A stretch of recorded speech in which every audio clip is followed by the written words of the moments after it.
کہ متحدہ ہندوستان میں مسلمانوں کے لیے اپنی مذہبی شناخت اور پہچان کو برقرار رکھنا مشکل ہوتا جا رہا تھا۔ مشترکہ سیاسی مقاصد کی بدولت دنیا کی کئی اقوام نے اپنی آزادی کی جدوجہد کی۔ انگریزوں کی آمد سے قبل برصغیر پاک و ہند میں جمہوریت کا تصور ابھرا، جس میں حکومتی نمائندوں کا انتخاب ووٹ کے ذریعے عمل میں آیا۔ آبادی کے لحاظ سے مسلمان برصغیر پاک و ہند میں اقلیت میں تھے، لہٰذا حکومت میں مسلمانوں کا حصہ بھی تھوڑا تھا۔ نیا سماجی نظام نے جو شعور دیا تھا، اس کی وجہ سے مسلمانوں کا تشخص ابھرنے لگا۔ مشترکہ تعلیمی مقاصد۔ اب آپ نے دیکھا کہ مشترکہ مذہب اور سیاسی مقاصد میں جو ہے انہوں نے بھرپور کوشش کی کہ مسلمانوں کو جو ہے وہ ہر صورت میں نیچا دکھائیں، اس لیے مسلمانوں نے الگ وطن کے لیے کوشش کی۔ آئیے دیکھتے ہیں مشترکہ تعلیمی مقاصد کیا ہیں۔ مشترکہ تعلیمی مقاصد بھی کسی قوم کے نظریے کے ماخذ ہوتے ہیں۔ انگریزوں نے برصغیر پر قبضے کے بعد ایسا نظام تعلیم متعارف کروایا جس میں انگریزی زبان کو مرکزی حیثیت حاصل تھی۔ اس پر مسلم علماء نے رد عمل کا اظہار کرتے ہوئے انگریزی زبان سیکھنے کے خلاف اسلام قرار دیا، لیکن مسلمانوں نے نیا نظام تعلیم جو ہے وہ مکمل طور پر رد کر دیا۔ یہ سب ایک نظریے کی بنیاد پر ہوا اور وہ نظریہ اسلام تھا، کیونکہ مسلمان جو تھے وہ انگریزی زبان سیکھنے کے خلاف تھے، اس لیے انہوں نے جو ہے وہ نئے نظام تعلیم کو نہ اپنایا۔ نیکسٹ ہے مشترکہ معاشی مقاصد۔ مشترکہ معاشی مقاصد بھی کسی قوم کے نظریے کے ماخذ ہوتے ہیں۔ 1857 کی جنگ آزادی کے بعد انگریزوں کا ہمدردی حاصل کرنے کے لیے ہندو انگریزوں کو یہ بات سمجھانے میں کامیاب ہو گئے کہ جنگ آزادی میں مسلمانوں کا کردار زیادہ تھا اور مستقبل میں بھی مسلمان دوبارہ اس قسم کی کوشش کر سکتے ہیں۔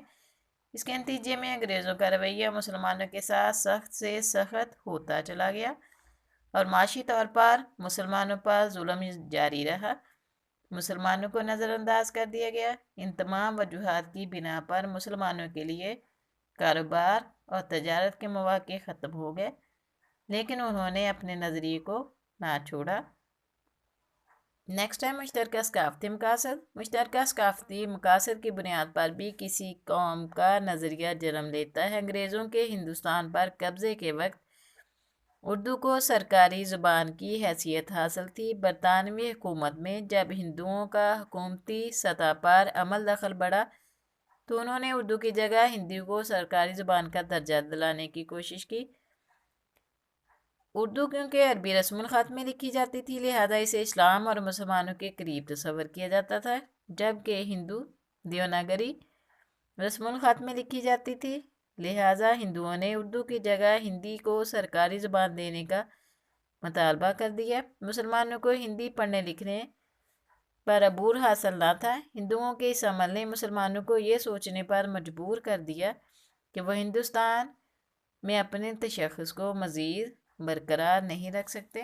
ڈیئر اسٹوڈنٹس، آپ نے نظریے کے ماخذ میں پڑھا کہ ہر جگہ جو ہے وہ ہندوؤں نے مسلمانوں کو نیچا دکھانے کی کوشش کی، تعلیمی لحاظ سے، معاشی لحاظ سے اور ثقافتی لحاظ سے۔ نیکسٹ دیکھیے نظریے کی کیا اہمیت ہے۔ نظریہ لوگوں کے سوچ کی عکاسی کرتا ہے۔ اقوام اس وجہ سے زندہ نظر آتی ہیں۔ نظریہ انسان کے ایک دوسرے کے ساتھ قومی حقوق و فرائض کی وضاحت کرتا ہے۔ نظریہ قوم کو متحد رکھنے میں مددگار ثابت ہوتا ہے۔ نظریہ مقاصد کے حصول کے لیے ہر قسم کی مشکلات کا مقابلہ کرنے کی طاقت بخشتا ہے۔ نظریہ مقاصد کے حصول کے لیے جدوجہد کا جذبہ پیدا کرتا ہے اور مقصد کے حصول کو یقینی بناتا ہے۔ نظریے سے انقلاب جنم لیتا ہے اور اس کی وجہ سے اور نئی راہیں نکلتی ہیں۔ کوئی بھی نظریہ فوراً وجود میں نہیں آتا، بلکہ اس کے پیچھے کچھ واقعات کام کر رہے ہوتے ہیں۔ جیسے آپ نے دیکھا کہ پاکستان ایک دم سے حاصل نہیں کیا گیا، اس کے لیے بہت سی رہنماؤں نے انتھک محنت اور کوشش کی اور اس کی وجہ سے ہمیں بہت ساری قربانیاں بھی دینی پڑیں۔ اسے جو بھی کہہ سکتے ہیں کہ مشکل حالات اور سماجی دباؤ نظریے کو جنم دیتے ہیں اور معاشرے میں مشکلات کے شکار لوگ اس کی طاقت بنتے ہیں۔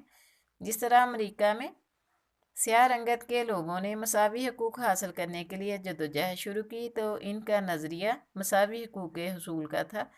ایک لمبے عرصے تک بنیادی انسانی حقوق سے محرومی نے ان میں مساوی حقوق کے لیے ایک نظریے کو جنم دیا۔ اس طرح برصغیر پاک و ہند کے مسلمانوں نے اپنے سماجی اور سیاسی حقوق کے حصول کے لیے جب جدوجہد شروع کی تو اس کی وجہ سے انگریزوں اور ہندوؤں کا ظالمانہ رویہ تھا، جس نے مسلمانوں کے اندر آزادی کی لہر پیدا کی، اور آج مسلمانوں کے لیے علیحدہ وطن کے لیے نظریہ وجود میں آیا۔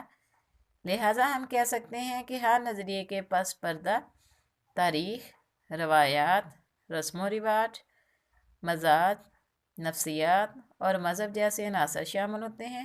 یہی عناصر کسی بھی نظریے کی اہمیت کو اجاگر کرتے ہیں۔ جی ڈیئر فالکن اسٹوڈنٹس، آج کی ہماری ریڈنگ یہی تک تھی۔ پیارے بچوں، میں امید کرتی ہوں کہ آپ نے لیسن کو بہت دھیان سے سنا ہوگا۔ ڈیئر اسٹوڈنٹس، آپ نے بھی لیسن کو بہت دھیان سے پڑھنا ہے اور اس میں دی گئی باتوں کو سمجھنے کی کوشش کرنی ہے کہ پاکستان کو حاصل کرنے کے لیے کس طرح نظریے کو اپنایا گیا، کہاں کہاں مسلمانوں کو یہ ضرورت محسوس ہوئی کہ ان کے قومی تشخص کو جو ہے وہ کچلا جا رہا ہے۔ آئیے اسٹوڈنٹس آج کی ڈائری نوٹ کرتے ہیں۔ شاباش، آپ نے اپنی ڈائری اوپن کیجیے۔ جی ڈیئر فالکن اسٹوڈنٹس، ہماری آج کی لیکچر نمبر 1 کی ڈائری ہے۔ صفحہ نمبر 1، پاکستان کی نظریاتی اساس، صفحہ نمبر 1 سے 4 تک ریڈنگ۔ ڈیئر اسٹوڈنٹس، میں نے پہلے بھی کہا ہے، اب بھی کہہ رہی ہوں، آپ نے ان چاروں صفحات کو بہت دھیان کے ساتھ ریڈ کرنا ہے۔ جی ڈیئر فالکن اسٹوڈنٹس، آج کا ہمارا لیکچر یہیں تک تھا۔ پیارے بچوں، اپنا بہت سارا خیال رکھیے گا۔ نیکسٹ والے لیکچر میں ملاقات ہوگی۔ اللہ حافظ۔